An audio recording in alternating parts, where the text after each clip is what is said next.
ஓம் சாந்தி. இன்று அறிவோமா ஆன்மீகம் பகுதியில் உணவு உண்ணும் ஒவ்வொரு கணத்தையும் அன்புடனும் ஆனந்தமாகவும் அனுபவிங்கள் என்கிற தலைப்பை பற்றி பார்க்கலாம். ஒரு நாளில் நாம் அனைவரும் 3 வேளை உணவு உண்கிறோம்.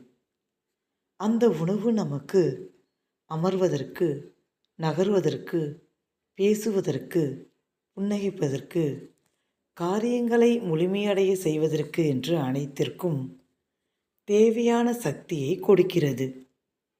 அந்த உணவு நமக்கு சேவை செய்வதை காணும்போது நாம் அந்த உணவின் மீது அன்பு செலுத்த வேண்டும், மேலும் மரியாதை கொடுக்க வேண்டும் என்பது மிகவும் முக்கியமானதாக ஆகுகிறது.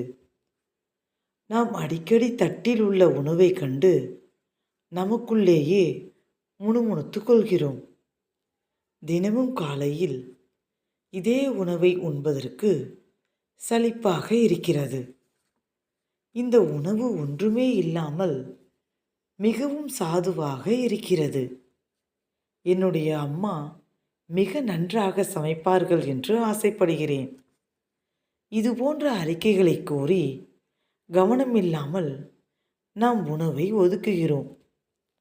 நான் குண்டாகி விடுவேன், என்னுடைய சர்க்கரை அளவு அதிகமாகிவிடும், இது சுவையாக இல்லை, இதனால் எனக்கு நோய் வராமல் இருக்க வேண்டும் என்று கவலைப்படுகிறோம்.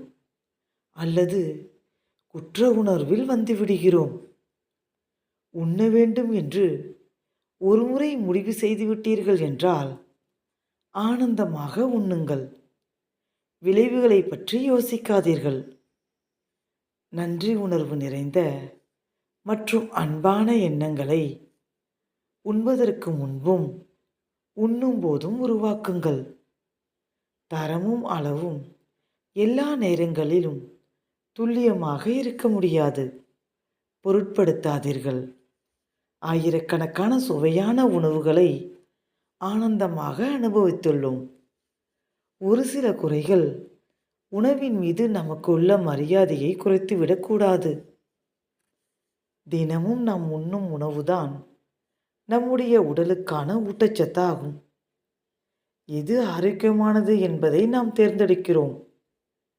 நம்மால் சுவையானதை தேர்ந்தெடுக்க முடியும்.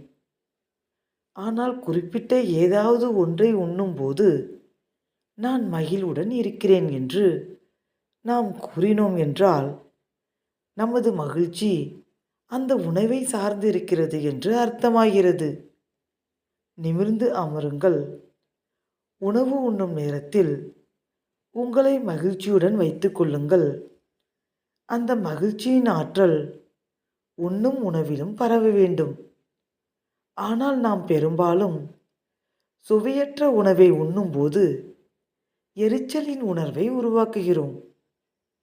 உணவு சுவையற்றதாக இருக்கலாம், ஆனால் மகிழ்ச்சியுடன் இருப்பதா அல்லது எரிச்சல் அடைவதா என்பது நமது தேர்வு ஆகும்.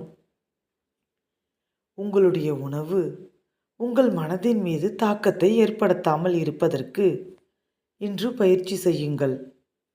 உண்ணும் உணவை குறை சொல்வதனால் எதிர்மறை ஆற்றல் உணவின் மீது பரவுகிறது. இது உங்களுடைய மனதில் தாக்கத்தை ஏற்படுத்துகிறது. இன்று ஒவ்வொரு முறையும் உணவு உண்பதற்கு முன்பாக சற்றே நிதானித்து தனக்குத்தானே உறுதிமொழி எடுத்துக்கொள்ளுங்கள். நான் இந்த உணவை உண்பதனால் மகிழ்வுடனும் அமைதியுடனும் இருக்கிறேன். எனது மகிழ்ச்சியின் மூலம் இந்த உணவிற்கு ஆற்றல் சேர்க்கிறேன். ஓம் சாந்தி.